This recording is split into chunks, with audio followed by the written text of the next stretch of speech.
Olá, sejam todos muito bem-vindos. A luta para preservar o que resta de liberdade no Ocidente deve continuar. Devemos rejeitar as tendências liberticidas do Estado, em particular aí com o passaporte sanitário. A primeira crítica a esse passaporte deve ser feita em um nível prático. Para que funcione, ele deve garantir que uma pessoa não seja capaz de infectar outras pessoas. Se uma vacinação é suficiente para obter esse documento, o que dizer disso para 10 pessoas para as quais a vacina é ineficaz? E quanto à possibilidade de as pessoas vacinadas ainda poderem transmitir a doença? E quanto a todos esses jovens que serão os últimos a receber a vacina ou que simplesmente a rejeitarão? Podemos ver claramente que um instrumento como esse, obrigatório, pode levar a um tratamento desigual e a uma falta de respeito pela vida privada em termos de privacidade de dados médicos. Além disso, a ineficiência e incompetência aí com que o governo do estado de São Paulo lidou com a pandemia foi simplesmente ultrajante.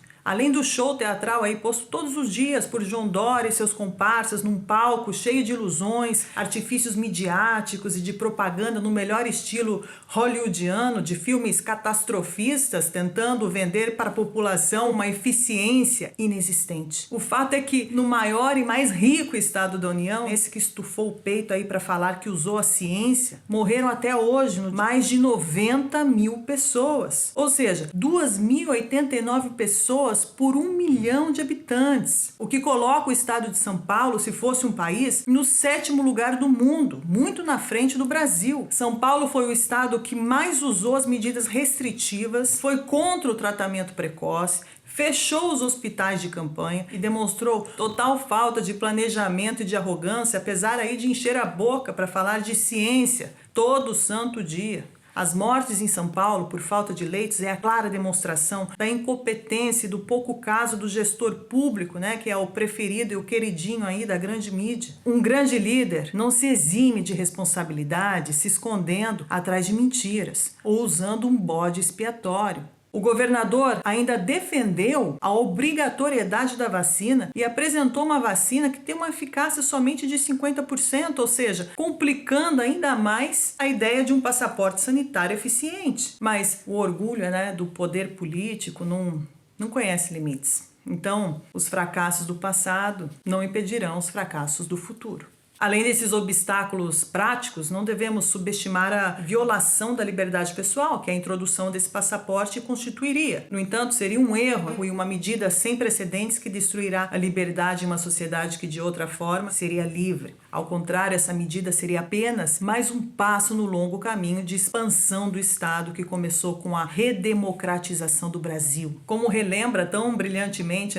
Stefan Zweig, antes de 1914, na Europa, as pessoas geralmente viajavam sem passaporte. Os passaportes eles foram usados em tempos de guerra, a fim de controlar a identidade dos viajantes e, como todos sabem, os passaportes desde então nunca foram abolidos e eles deveriam ser temporários. Esse lembrete histórico é relevante no contexto atual porque agora estamos defendendo um passaporte Covid-19 com base em dados biométricos. De um modo geral, os períodos de crise sempre ofereceram ao Estado oportunidades adicionais de intervenção, sejam elas guerras, depressões, pandemias ou qualquer tipo de emergência. João Dória chegou a declarar num lapso, ou não muito revelador, e ele disse: "Vocês me elegeram para cuidar de vocês." Um ato messiânico e populista em pleno século XXI. Nas últimas décadas, assistimos ao desenvolvimento desenfreado do estado de bem-estar por parte dos fabianistas, liderados aí pelo PSDB e PT. São 24 anos de mais Estado. Isso justificou restrições à liberdade individual na forma de níveis cada vez maiores de tributação, aumento da dependência do Estado e redução da escolha em áreas chaves como a saúde, o bem-estar e a educação. As discussões em torno de um passaporte sanitário se encaixam perfeitamente nessas duas tendências. Uma crise de saúde de um lado e um estado de bem-estar onipresente do outro. Infelizmente, existe pouca oposição às inúmeras regulamentações que dificultam o dia a dia dos empreendedores e empresários que geram empregos. A introdução do passaporte sanitário seria mais uma interferência do Estado na sua vida. As razões para um provável estabelecimento desse documento certamente não estão relacionadas à sua saúde. Lembre-se de que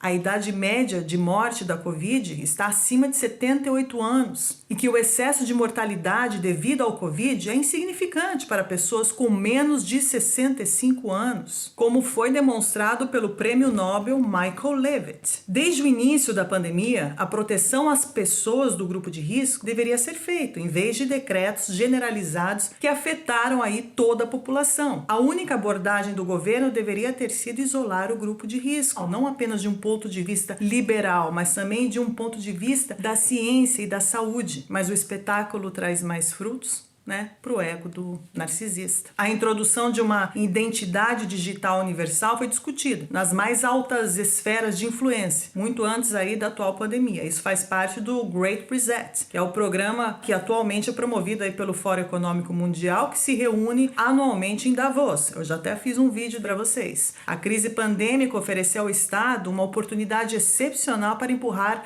as maiorias ocidentais para a aceitação deste tipo de identidade digital sem precedentes. É óbvio que no campo da saúde, tal identidade digital não poderia se limitar a confirmar a ausência do Covid. Não me parece exagero pensar que poderá ser utilizado no futuro para mostrar a lista exaustiva e personalizada de bens e serviços a que terá direito, tendo em conta o seu estado de saúde em cada momento. Bom, muitos argumentos foram apresentados aqui contra esse passaporte sanitário. Cabe a todos fazer o possível aí para evitar a sua introdução. A luta para preservar o que resta de liberdade no Ocidente deve continuar. Devemos rejeitar as tendências liberticidas do Estado a qualquer custo e nos reunir nas praias, nas praças, nas estradas, nas esplanadas, nas ruas. Não devemos desistir nunca da nossa liberdade.